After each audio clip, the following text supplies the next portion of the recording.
Welcome to ooLango, the best minutes of your day with Bill and Krista. Never miss an episode. Please subscribe. And also, if you find this a useful video, please share with your English speaking friends.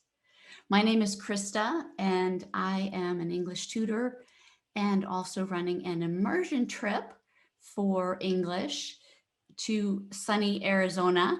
So I would like to also introduce my friend Bill. Bill, how are you doing today? Doing well, Krista. Thank you very much. Again, I am Bill. I am an English as a second language teacher as well. And I write a newsletter called Winning English, dealing with English as a second language and vocabulary, sayings, idioms, all kinds of things. So hopefully you can subscribe to that as well. But for today, we are going to be getting into some of those sayings and idioms, but from a very specific source. What is that, Krista? It's the Bible, and you would never think of the Bible necessarily as the root of some of the phrases that we often hear in English.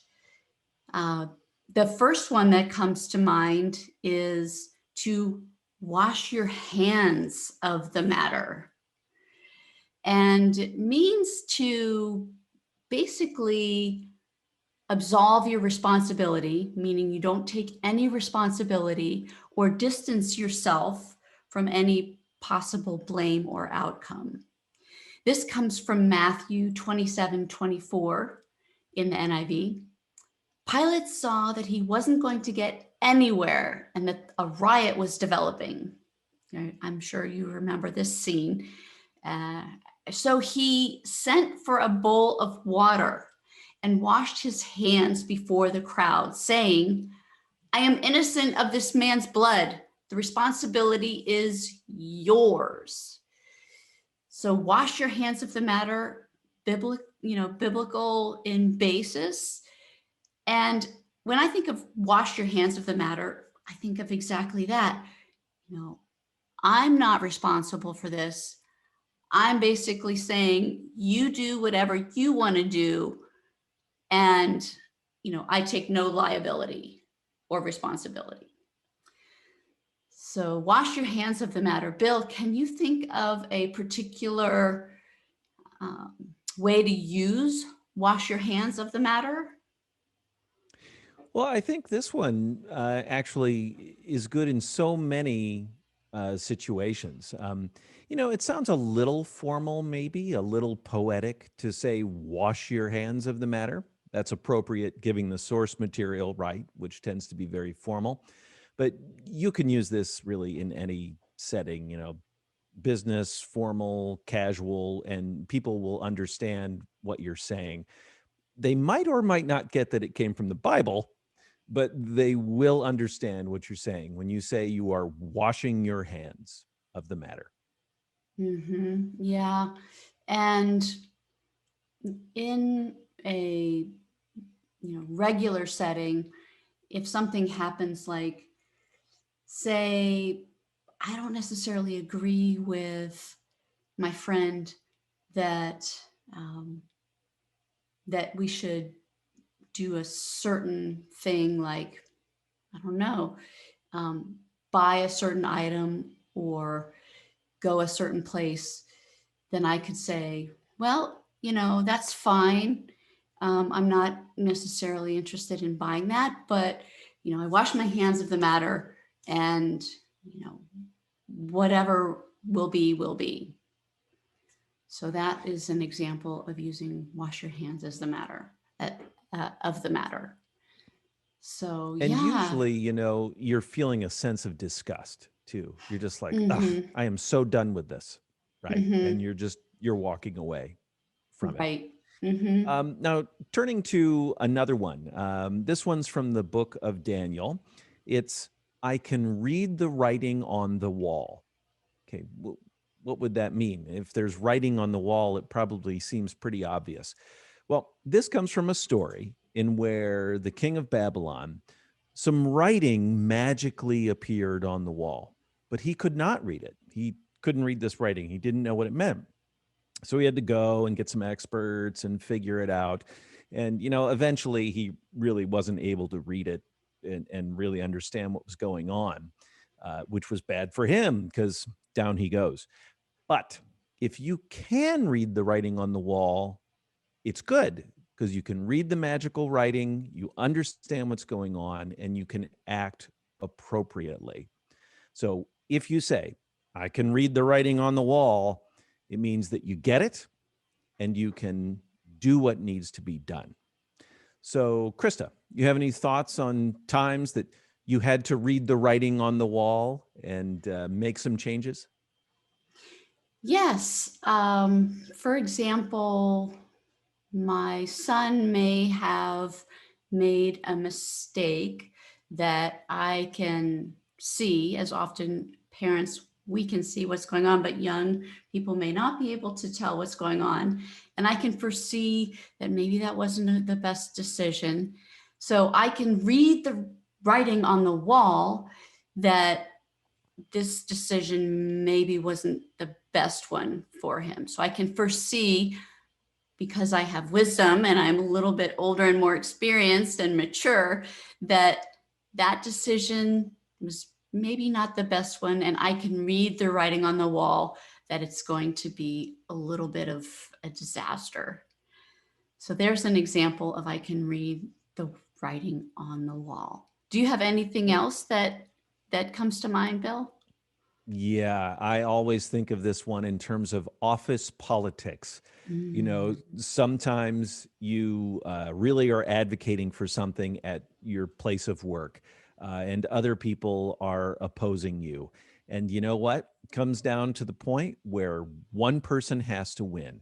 And you might look at the direction the politics is going. Maybe the vice president likes the other person's idea more. You might think to yourself, or even say to an ally, I can see the writing on the wall. If I keep pushing this, I'm just going to get in trouble with people. So I'm just going to let it go. So office politics is another place. Mhm. And I think what you said there is key about being able to let it go.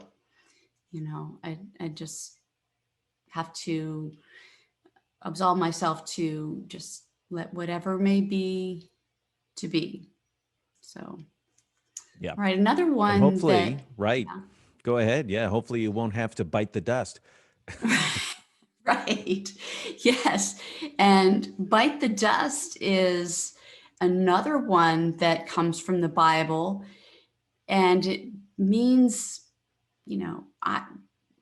that you are going to, basically wish your enemies to die or otherwise fail.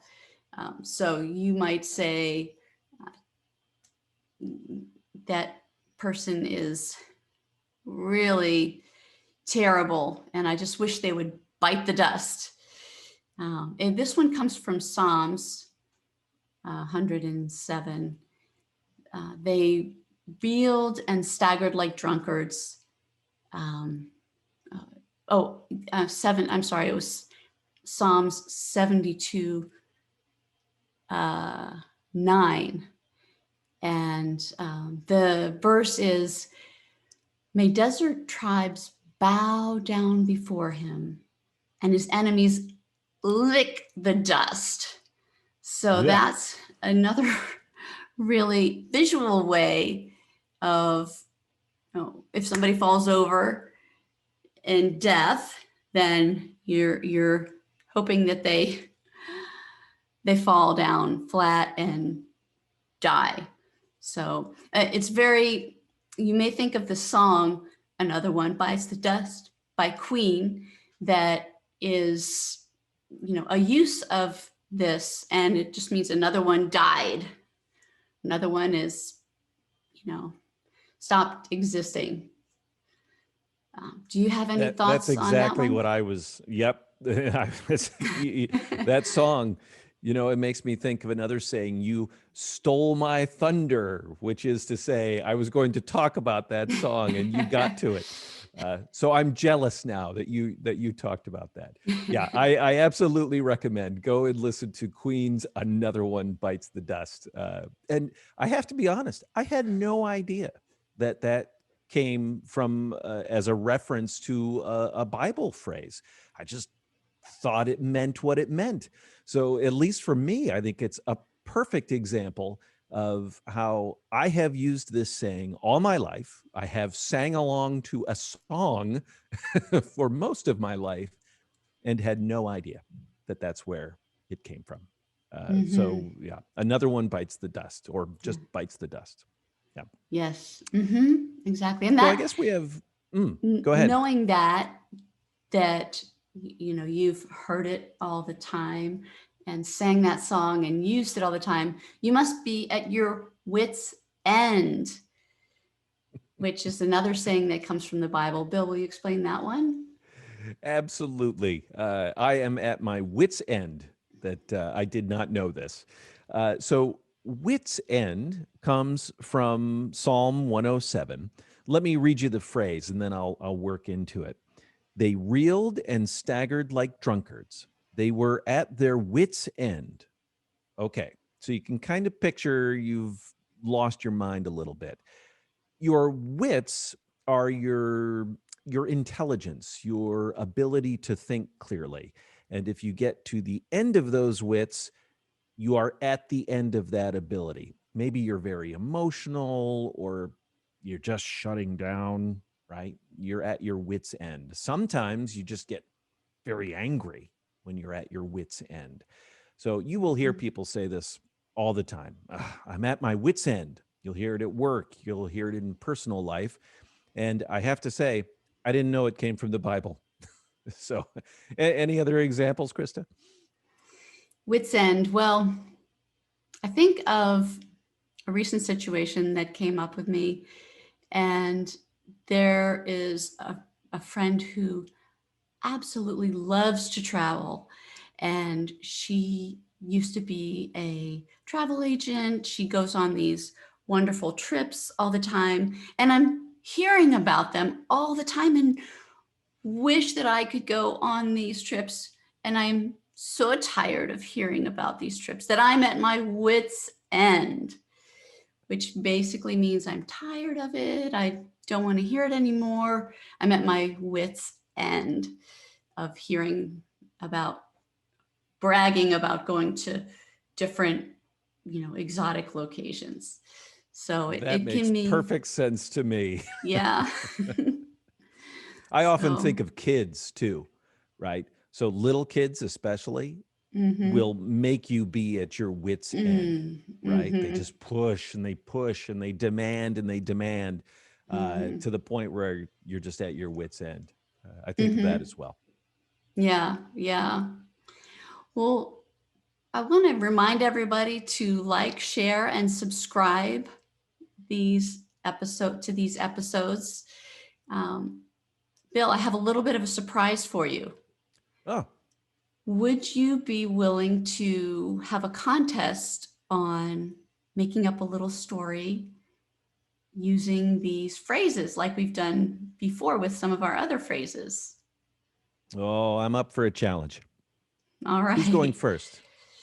Can I put you on the spot? Perhaps you're very good at storytelling. Absolutely. Well, I appreciate that. Thank you. Uh, Boy, I guess again, I just come up with a story, like from work. I've been working on this project for a year, and I have tried everything to convince management that this is the direction to go. But of course, I'm not the only one who's working with management to accomplish this. And you know what? They won. They won. I've tried everything. I've tried to be persuasive. I've tried to give evidence. I've tried to tell them this is the way the business should go. But you know what? I'm at my wits' end. I can see the writing on the wall. Things aren't going to go my direction. So you know what? I'm just going to wash my hands of the matter, and I might even leave the company. That might not be smart. I might bite the dust, right? Because I kind of need that money to eat. But again, I'm at my wits' end. So Great that's my story. story. That's your story, and you're sticking to it. It is. What do you have? Okay. Well, when I thought of what you said about being at wit's end with your children, I have a little story about when my kids were young.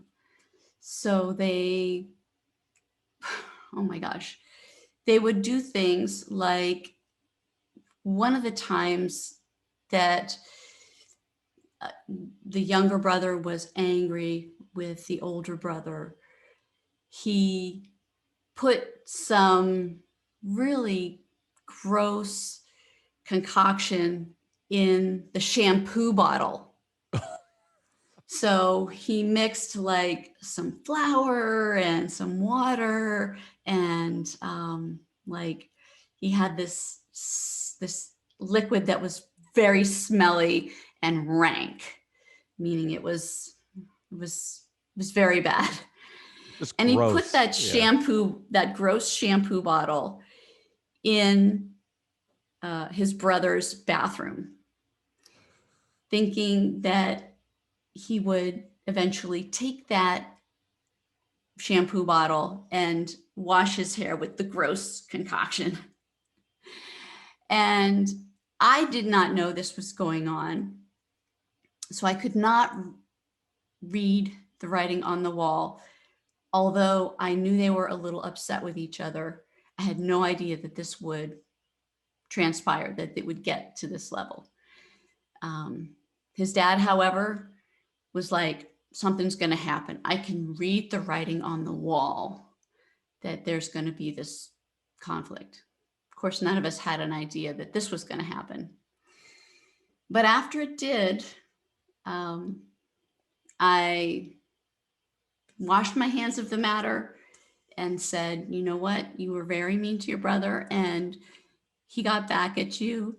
So I'm not, I was at my wit's end, and so was his younger brother, that the older brother had, you know, done this really mean thing.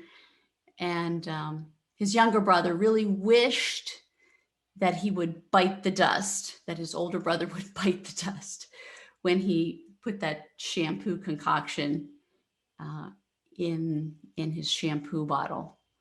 So that's my story. Wow. Wow. Parenting is just the best. It Oh, really is just the best. it is the best, and it leaves funny stories along the way. But ultimately you end up remembering more of the good stuff than the times you were at your wits' end. Uh, so memory fading is good. So these were just four representative examples. I have to tell you, there are dozens of examples of common sayings and idioms coming from the Bible, people using them every day, and usually not even realizing it. If you Mhm. can think of one, we'd like to hear from you. Please, down in the comments, put your example, give us the example, maybe a little bit of explanation. We'd love to hear from you. And if you do that, we've got a little something for you. Krista, what's that? Yes, the winner will get a free half-hour session to practice English with me, have some conversation, and I can give you tips and tricks on how to understand some of these slang and idiom phrases that come up in the English language and help you perfect your English. So, and then you have your newsletter, and tell us a little bit about that. I will. I just want to say we're going to pick our favorite though. It's not everybody who comments, right? So Crystal, Sure.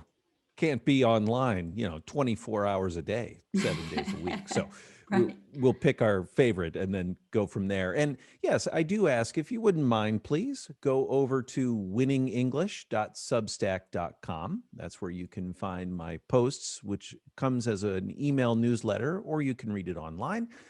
Give it a look over. If you like it, I do ask, please subscribe. That would be really wonderful. All right. Well, we look forward to seeing you next week for our next episode of ooLango, the best minutes of your day.